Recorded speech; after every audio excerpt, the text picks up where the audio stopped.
Oke, welcome back to WBB, waktu bagian bola bersama gue Gerald dan di sebelah gue ada 0% knowledgeable.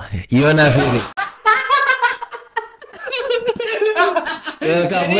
Ini Anda bilang zero ball knowledge karena sepertinya habis kena serangan dari netizen. Tapi tidak apa-apa, itu yang akan membuat saya akan terus mengulik dan menjadi fans Manchester United terbesar di Indonesia. Oke, karena hari ini kita akan membuktikan dia ini fans kardus apa fans asli dari Manchester United ya. Betul, Bung Jar. Betul. Jadi kita akan tanya-tanya mengenai MU yang sekarang ini mau dibawa kemana, masa depannya akan seperti apa, dan juga kenapa sih lu dulu belain MU? Mungkin dari situ dulu deh, background dulu deh. Kenapa harus MU dari semua klub yang ada di Inggris? Oke. Kalau buat dari awalnya, gue itu dulu fans AC Milan sebenarnya. Yang benar. Iya, Beneran. dulu zamannya Cafu dan lain-lain tuh di 2004. Lalu tiba-tiba gue terinfluence karena liga terbesar tuh kan Liga Inggris. Jadi gue harus punya tim yang gue bela banget di Liga Inggris, dan waktu itu MU di tahun 2005 sampai seterusnya itu selalu menang. Setan Merah tuh bagaikan tim yang tidak akan takut siapapun lawannya, even though dia bermain di Anfield, dia tuh tidak tergoyahkan. That's why gue akhirnya memutuskan untuk membela Manchester United. Dari gua umur 10 tahun sampai hingga sekarang. Gitu Sekarang ya, berarti harusnya bukan kerdus ya berarti ya. Kamu yang komentar jangan soto ya kamu ya. Nah, berarti pemain favorit lu sendiri di MU siapa sih pada kala itu, kayak pas nontonnya wah gila mesmerizing banget, keren banget gitu. Kalau gua sebenarnya suka banget tuh dulu pemain namanya Saha. Luis Saha, oke, ini strikernya ya. Ya, karena kalau lu main di WE atau apapun itu game, larinya paling cepet bos. Udah larinya paling cepet. Terus dia dribblenya kanan kiri bagus. Tapi emang kalau di aslinya memang berkontribusinya nggak sebegitu banyak dengan seperti Rooney, Ronaldo, Park Ji-sung dan lain-lain gitu. Dan waktu itu juga gua suka MU karena dia tuh punya pemain Asia, Park Ji-sung. Oh iya benar. Park Ji-sung tuh salah satu yang mempopulerkan football di Korea Selatan. Ikonnya lah. Icon banget ya. Sampai diundang ke acara-acara TV show, Running Man. Oh, Running Man, acara Korea jadul. Iya, itu gokil tuh. Lucu juga. Kira gue suka MU sampai sekarang. Dan kalau tiap MU nonton tuh, ya pasti menyempatkan waktu buat tanding, maksudnya ya menyempatkan waktu tuh untuk tanding, nobar. Dulu kuliah di luar negeri di Inggris. Gue tiap minggu tuh hampir setiap hari nonton MU. Hampir setiap hari, tiap minggu. Karena gue punya season pass holdernya. Dan punya uang pastinya. Oh iya. Ya iya, pakai apa anjir? Iya. Tapi sebenarnya murah aja. Sebenarnya murah. Oh ini banyak yang nggak bakal expect, coba bisa deskripsikan kan nih semurah apa gitu? 35 pounds lah. 35 pounds tuh di 2017 tuh. Gue kan 2016 2017 itu sekitar ya segitulah ya. Ya segitulah ya. 400 ribuan anjir dibilang murah. Oke, emang Sugi. Oke. Berarti tadi Luis Saha ya, ini juga pemain yang menurut gue juga cukup oke. Dan kalau Park Ji-sung tadi gue setuju karena dia ini katanya punya paru-parunya banyak nih katanya nih. Betul. Makanya staminanya kuat banget ya. Oke, tapi itu kan kalau bicara masa lalu. Iya. Cuma kalau lihat masa sekarang, Betul. ini dark days MU apa enggak sih, atau kayaknya harus apa yang dilakukan nih supaya MU bisa improve bahkan lawan ASEAN lawan kita kalah. Itu gimana coba? Garnacho malah ke klub. Tapi ya have fun lah ya dia mungkin ya. Kayak semenjak kepergian Ferguson, Opa Fergie, itu MU mulai kehilangan yang namanya identitas. Identitas kepelatihan, identitas sosok sebagai Manchester United itu mulai perlahan mulai hilang. Kita mulai meyakinkan bahwa kita itu tim badut gitu. mulai ketergantikan identitasnya gitu. MU Jadi kenapa bisa berubah secepat itu sih, bro? Gimana sih itu? Karena mungkin tekanan apa yang diberikan Opa Fergie ini terlalu besar, yang dimana dia harus menang terus sampai akhirnya kita tuh haus banget mencari kemenangan gitu. Makanya yang selalu disalahkan tuh pelatih. Kita berganti-ganti bolak-balik ganti pelatih dari David Moyes, habis itu ada Ole, habis itu ada JM dilupakan nih JM Jose Mourinho. Jose Mourinho. Terus siapa orang Jerman tuh? Ini Ralf Rangnick. Ralf Rangnick, iya. Habis itu Erik ten Hag. Habis itu ada juga dulu sempat ini juga tuh, sempat siapa ngelatih juga tuh sebentar tuh. Van Nistelrooy. Ya. Van Nistelrooy terus interim ya kalau Ryan Giggs. Ryan Giggs. Terus sekarang yang kita lagi cak-cakin loh. lagi kita dukung Ruben Amorim. Ya. Cuman gue juga nggak begitu mengerti kenapa dia MU ini milih Ruben Amorim sedangkan belum terbukti di ya di dunia perpelatihan gitu. MU lebih milih yang lagi naik daun, udah kita ambil gitu. Ya gitulah.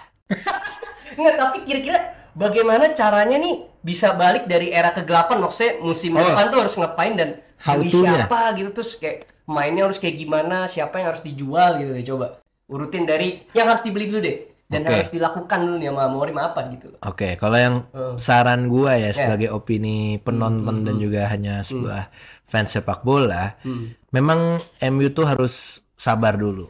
Harus sabar dan harus punya pendirian lah dalam harus menangin di dressing room sih saran gua. Dressing room. Karena kalau pemain MU nih kan yang muda-muda kan akan berontak semua kan, kayak Rashford. Ya, sangat berontak itu. Iya, tiba-tiba berontak gitu. Padahal dulu zamannya siapa yang pelatih Belanda itu? Louis van Gaal. Oh ya, Van Gaal. Iya, padahal zamannya dari situ tuh Rashford jago loh. Oke. Dia nemuin emang dari akademi. Iya, dari akademi gitu. Karena masih nurut, tapi sekarang gara-gara dia tahu dia star gitu ya, dan si pelatihnya pun sangat tegas, akhirnya dia membongkang lah. Gitu. Membongkeng. Star syndrome nih kali ini. Star syndrome mungkin. Makanya mungkin di dressing room kayaknya dia harus ya pelatih MU itu harus menangin di situ dulu. Setelah dari situ baru bisa masuk tuh taktik-taktik yang cocok. Tapi masalahnya nggak sabar terkait results gitu. Akhirnya kalah, bosen, pemainnya juga capek nggak dimainin. Kayak Garnacho kemarin pas UEL tuh final UEL nggak main. Padahal dia lagi ini banget, lagi on fire banget gitu. Aneh sih menurut gua. Iya, tapi gue yakin itu ada pertimbangan dari si Ruben Amorim kenapa nggak mainin dia gitu. Mau walam lah ya. Gue juga nggak. Kenapa sih? Kacau. Mungkin selek atau ngambek. Dan akhirnya dia mau cabut musim ini karena udah lagi di list on sale. Gitu. Oke. Oh, di transfer listed ya berarti ya. Kayaknya ya. Oke. Nah, kebetulan kan gue juga tahu nih kedatangan Emi Martinez nih. Video ini dibuat nih. Back Argentina. Dia harus back Argentina, kiper Argentina. Kan di Sandro Martinez yang back Argentina. Martinez. Maaf, ada dua Martinez emang di sini. Nah, itu kan menurut itu pembelian yang tepat apa enggak, dan harus beli siapa lagi nih untuk melengkapi squad MU yang sekarang? Karena kan gue ngeliat MU suka main 3-4-3 tuh kalau zaman Amorim nih. Iya, sekarang 3-4-3 ya betul. Dia lebih pilih 3 back yang bakal ditandemin tuh nanti terus Delite sama siapa? Martinez. Sama satu lagi Harry Maguire. Anjing gokil juga sih. Kalau dengan formasi dari Ruben Amorim yang jelas dia butuh striker murni. Setuju. Karena kalau Holyun tuh lupa cara belum mengerti bagaimana bukan lupa cara main bola. Supplier buat ada Bruno Fernandes. Iya. Loh, Bruno tuh jago loh, bro. Suruh main di Madrid, Bruno asisnya 20 tuh semusim ya. Gue yakin Mbappe lari kenceng. Kayaknya sih harus striker sih. Striker terus sayap kiri deh. Oke. Sayap kiri MU tuh masih belum bagus. Karena kanan dong Garnacho. Garnacho bisa kiri kanan. Iya, bisa kiri kanan. Ya itu kita harus butuh sosok mengganti Bang Dodo. Bukan, Bang Rashford. Oh, Bang Rashford. Ya, Bang Rashford udah nggak mood main ya. Iya, udah nggak mood main. Jadi saran gue sih Ruben Amorim harus beli sayap kiri lah. Midfielder. Apakah harus beli juga? Karena gue liat McTominay ternyata di Napoli. Iya, itu gimana tuh? Pemain kesukaan gue tuh dia tuh. Iya, kita juga kekurangan seperti pemain yang midfielder yang seperti Bruno. Kalau dulu kan ada Ander Herrera. Iya, oke. Terus semangat tuh. Terus ada juga yang ngocor ya, kita kangen Scholes juga sih. Wow, di playmaker memang butuh. Gue rasa MU nggak punya itu. Dulu ada namanya Matic. Iya, oke lah. Cabut tapi bro. Nambahnya Matic, ya kita butuh midfielder yang gagah gitu sih. Iya, yang siapa gede. ya makanya tuh? Casemiro. Casemiro kayaknya sudah bosan main bola, saya lihat-lihat itu. Tapi kayaknya dia nggak bisa keep up kali ya sama Premier League. Iya, kayaknya deh. Premier League tuh kayak gacor-gacor semua. Kayaknya harus beli deh seseorang nih kan. Siapa yang menurut lo yang cocok? Karena kalau misalkan kita lihat tim-tim EPL lain deh. Apa lu mau Siapa? cari di sini? Siapa ya? Siapa ya ada di sini? Kita lagi lihat siapa nih Mau cocok. dicari dari kartu anjir. Dari kartu. Siapa ya dari sini? Pemain tengah menurut lu kayak Toni Kroos gitu cocok gak di MU? Cocok lah. Nah, soalnya gini bro, kalau gue perhatiin semua tim EPL sekarang midfieldernya udah upgrade. Let's say Liverpool. Liverpool sekarang ada Ryan Gravenberch, terus dia juga beli Florian Wirtz kan, sama satu lagi McAllister. Sementara Arsenal itu ada Zubimendi, ada Odegaard dan juga Declan Rice. City juga udah beli Ryan Cherky, sama De Bruyne. sama Tijani Reijnders. Nah itu dan Rodri itu 3 kayaknya udah pada upgrade. Mungkin MU ini harus segera berbenah di lapangan tengah sih bro menurut gue. Penting bro. Mungkin bisa beli Teun Kopenmeijer tuh ada tuh, itu pemain timnas Belanda yang inceran Madrid pengganti Toni Kroos siapa namanya? Yang hidungnya itu mah pemain muda. Itu sih kayaknya udah mau OTW Madrid deh. Mungkin lo harus cari opsi lain sih sebenarnya. Siapa ya? Yang mau ke MU? Yang nggak main Champions League. Iya, saya nggak jadi pergi ke situ ya. Iya, mau ke Arsenal. Gitu dong. Tapi kalau ke Arsenal sih setuju aja gue. Cocok emang gue ke Arsenal. Lu nggak vlog kan kayak si Gyökeres karena belum terbukti kan. Apa? Iya. Ya karena kan dia di Sporting Lisbon. Lawannya siapa? Braga. SC Braga, Porto. Tapi dulu legendmu dari situ, Sporting Lisbon. Oh iya. Wah, gimana? Bruno Fernandes juga dari Sporting Lisbon. Gimana itu? Kan? Tapi kayaknya belum tahu sih ini saga transfer ini. Ya kita lihat lah ya. Tapi menurut gue MU harus beli midfielder dan striker. Gue setuju. Højlund karena sepertinya memang dia berbakat ya, tapi sepertinya untuk saat ini lu butuh bukan bakat saja ya. Memang yang bisa menyelesaikan umpan-umpan dari Bruno. Iya, karena agak dilemanya juga Jer, karena MU ini suka banget ngambil pemain tuh dari akademi. Karena kalau bagus, tapi kalau misalnya kita beli pemain jadi yang dari akademi ini nanti bisa kecolongan juga. Kayak contoh kita pernah ngelepas Paul Pogba. Tiba-tiba jago. Pas balik jago ganti rambut maksudnya. jago ganti hairstyle. Tapi sebenarnya ada lah gitu kan. Jago musim pertama tuh masih oke lah. Ya akademi MU sih emang gokil bagus. Class of 90 itu kan menjadi bukti juga dulu. Tapi aduh, bingung ya. Sekarang posisinya juara 16 lagi berapa? 16. Tapi kita kemarin tuh beli ini juga nih, Matheus Cunha. Oke, itu oke lah, jadi striker dari bisa. Wolves. Dia penyerang Brazil. Terus ada Diego Leon. Gue nggak tahu nih pemain mana. Mungkin temennya Diogo Dalot kali itu. Iya. Kemarin kita mau jual Zirkzee, katanya mau jual nih. Serius tuh nggak sayang? Nggak tahu sih. Soalnya Zirkzee sebenarnya build up play-nya bagus loh, dan dia juga jago jadi apa ya? Maksudnya untuk meng-shield badannya dan memberikan umpan kepada temennya oke loh dia sebenarnya. Dia bagus juga anjir. Tapi nggak konsisten aja. Iya sih. Nggak konsisten. Di kanan tuh masih ada Diallo ya, aman ya, Amat Diallo ya. Ada terus si ini Maino juga. Kobe Maino masih oke tengahnya. Tinggal temennya aja nih sebenarnya di playmaker siapa itu kan? Yang seperti Sos mainnya ya. Aduh. Udah nggak ada. Ada sebenarnya. Siapa? Udah dibeli-beli sama tim bagus. Udah dibeli-beliin. Sebenarnya karena disadvantage nggak main di UCL, gue setuju sih sama lu. Mungkin kalau misalnya gila banget nih MU beli lagi Tomenay. Suruh pulang ya. Suruh pulang, bisa aja. Bisa aja dibeli mahal lagi buat ngerapin, tapi dikasih waktu permainan yang lebih lama. Karena kan kemarin dia nggak dikasih waktu playtime.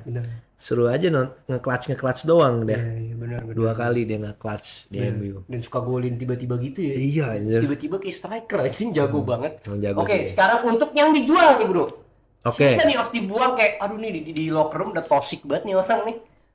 Kayaknya sih Rashford, Garnacho, terus Sancho. Wah iya lagi tuh, Mbak. Sancho. Sebenarnya sayap lu banyak ya. Iya, Sancho kayaknya udah jual aja lah. Kenapa tuh, Bro? Iya karena udah menang di Chelsea kayaknya udah mulai Mbapuk deh jual gua dah. Nular tuh kayak gitu-gitu tuh. Nular. Karena dia udah nggak haus lagi. Iya. Udah nggak haus lagi. Yang haus tuh kayak Bruno Fernandes harus stay itu. Terus yang dijual lagi kalau back Mazraoui jangan ya, jago ya. ini si siapa? Shaw. Oh, Luke Shaw. Shaw buang aja lah. Tapi sayang cedera mulu ya. Iya, Luke Shaw buang aja karena dia membuat ada opsi Luke Shaw. Paham nggak maksudnya? Nggak ngerti. Apaan anjing? Dia kayak lagi pelatih nih. Apa nih back nih? Udah Luke Shaw. Oh, pasti jadi ada opsi. Udah pakai Luke Shaw aja. Iya, dia beli Evans lah. Gue gak ngerti beli Evans dia. Jody Evans udah paling lucu. Iya. Mainnya pelangap-pelongo. Udah gak bisa keep up. Ada bola bingung, larinya pelan aja. Iya, lari pelan itu kalau di Itu kayaknya produk MU Ferguson juga tuh dulu ya sebenarnya. Jody Evans udah tua. Dia gak ngerti sih kenapa udah tua dibeli lagi. Kenapa gak ada akademi aja gitu. Naikin jam terbang, bikin PD gitu kan.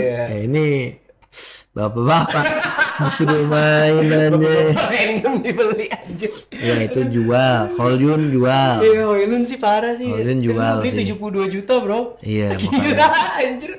Mahal banget. Ya karena kan di MU. Oh iya, benar. MU harga-harga segitu standar. Murah ya bagi mereka. Oh, kami kaya aja. Iya. City aja beli banyak mahal-mahal tuh. Iya. Tapi Liverpool yang gila ya beli Wirtz 150 juta rumornya. Iya kan dia tapi gila anjir itu. duit dari mana tuh? Soalnya musim lalu dia nggak beli siapa-siapa. Oh. Kayaknya nabung dah.